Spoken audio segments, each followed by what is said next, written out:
Hold on. This one to the inside? Yeah, very good.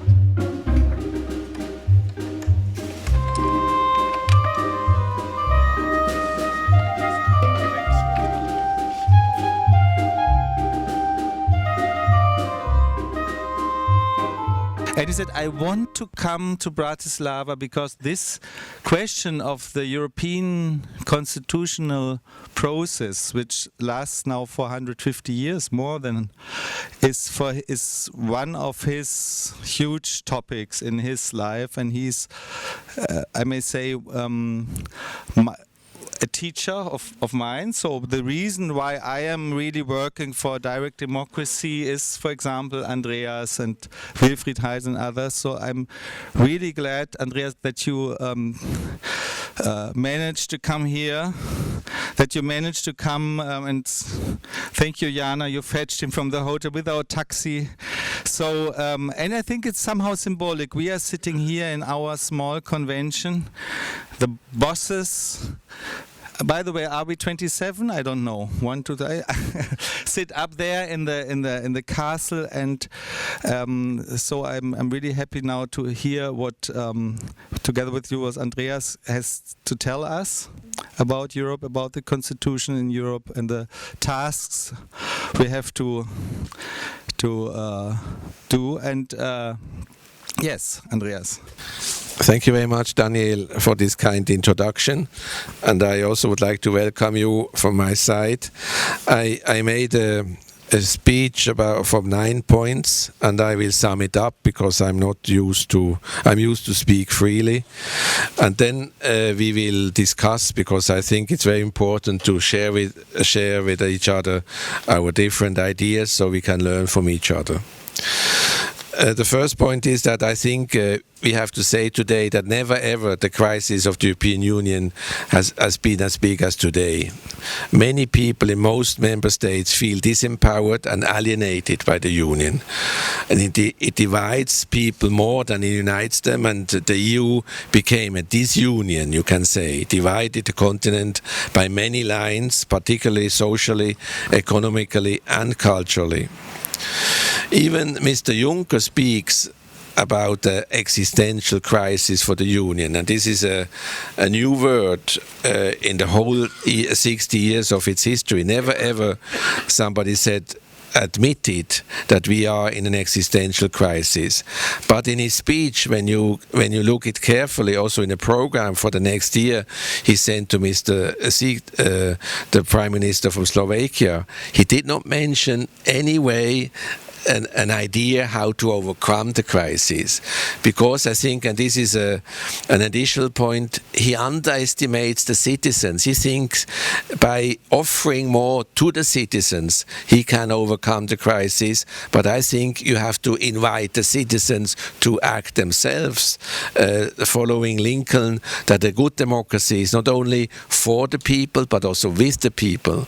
And when you continue to exclude the people in the making of Europe, then you continue, the existential crisis will become bigger and bigger, and the risk to blow up is really here.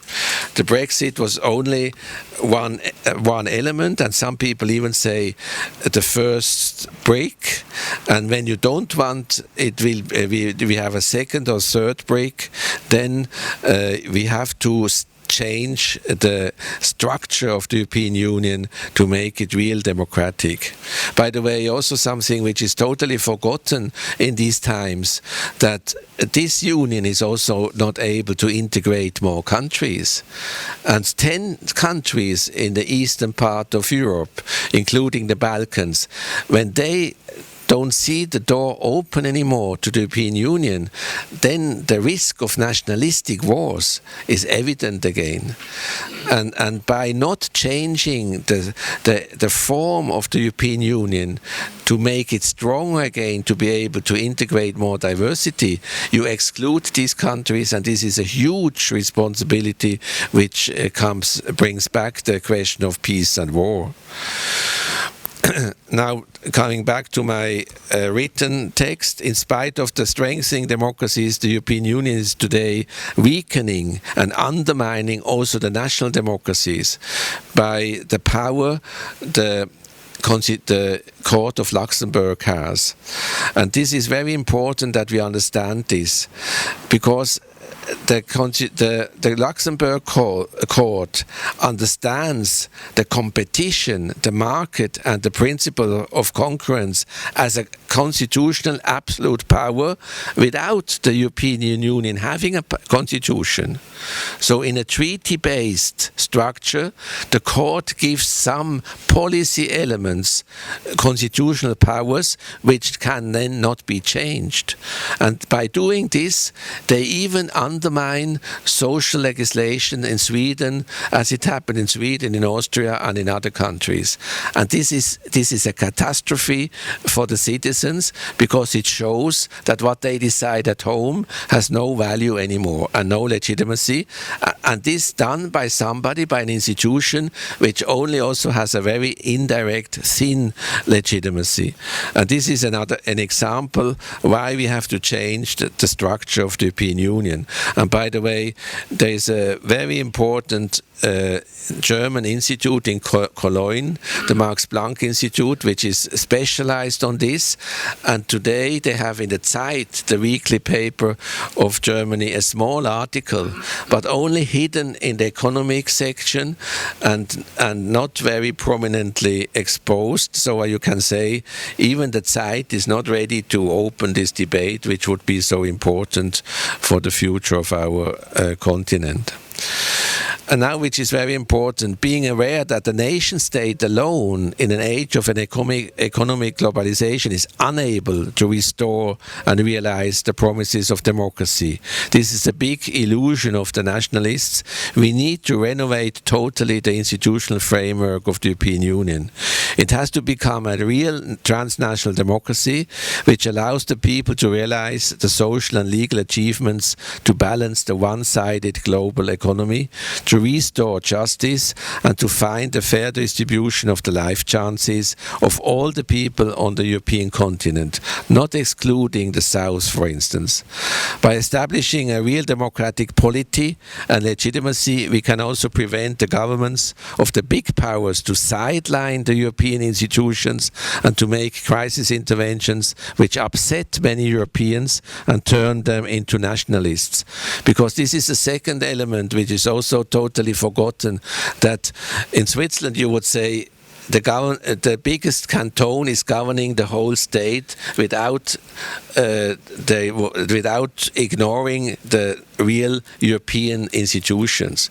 And we should never forget what Helmut Schmidt also once said 2 years ago in his last speech at the party congress, that the Europeans, they don't want a German Europe. They want European Germans, and they don't want to be governed by the German government. And this is also a responsibility which the Germans are not aware.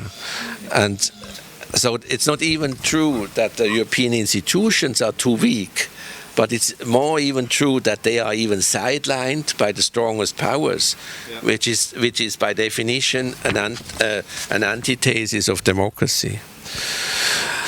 Our conclusion, the treaty-based European Union is over-exhausted and puts the project of European integration itself in danger. It has to be replaced by a real European federalistic democratic constitution.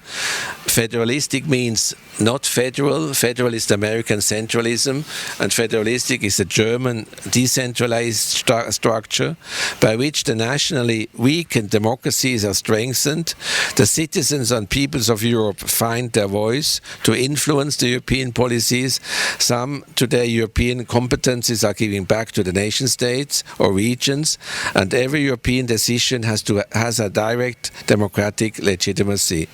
In this new constitution, which has to be ratified by a double European referendum. That means the majority of the people and the majority of member states. On the same weekend, the European citizens will get the social rights and guarantees which would never allow any more a pauperization of many citizens, as we saw in the South after the financial crisis of 2008.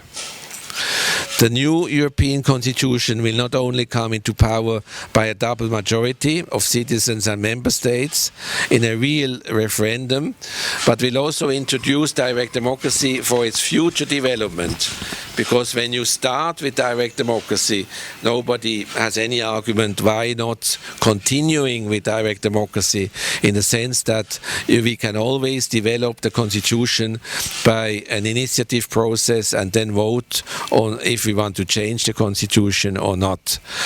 And what is also very important, and in a new European constitution, as I would see it, because perhaps we have to discuss about this, we create a European polity with a two-chamber parliament, but the second chamber is not representing the governments, but the parliaments of the member states, because we have to end also with a totally undemocratic European culture that national ministers are making European laws, because national ministers are always pushed by the national interests and not by European interests.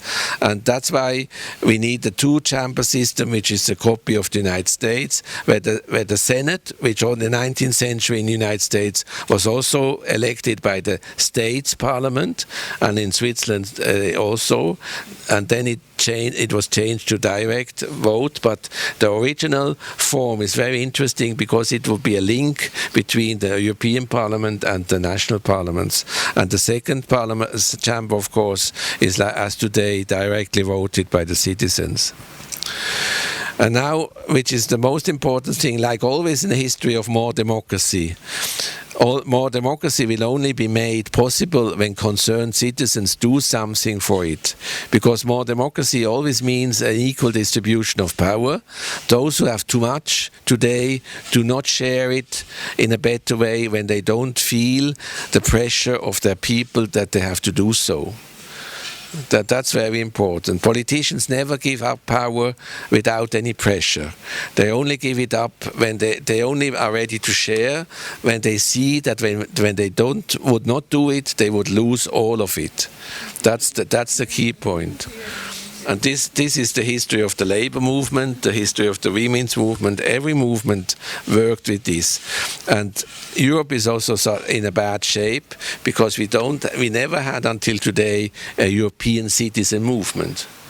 But we had it in the energy field, in the peace field, and that's why we civilized the military, we civilized the energy, we came out of the nuclear power, and the women, of course, the liberation, only because the citizens and the people, the human beings, they made something for it. So this pressure has to be built up by citizens of all countries at all levels, opportunities and events as we do it today. We have to manifestate on official meetings like this one that the governments fail when they don't have the courage to rebuild the fallen European democracy. Before national elections, this movement also has to express the will of many people only to vote for those parties and candidates who are willing to support and realize a European transformation. This is perhaps even more important to manifestate before the Berlin elections or for the Slovak elections, because those who are at home getting the power, they have the power to do something in Brussels. So you have to go in the capital to speak about Europe. Otherwise, we won't have a change in Europe.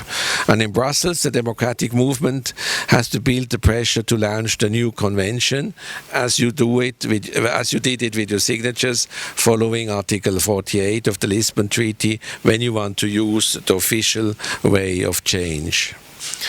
We are extremely disappointed, and that's my conclusion, that today the responsible people of the European Union do not understand the Brexit as a wake-up call in order to start to rethink the wrong way they try to build Europe.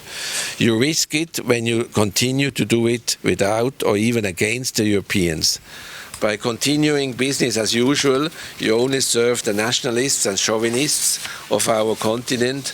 The only way to counter them is to start to build the European democracy to compensate the loss of national democracies in time of a globalized economy. That was my remarks, and it would be very interesting to listen to you, what you think about it, and where we think we should improve it. Thank you very much.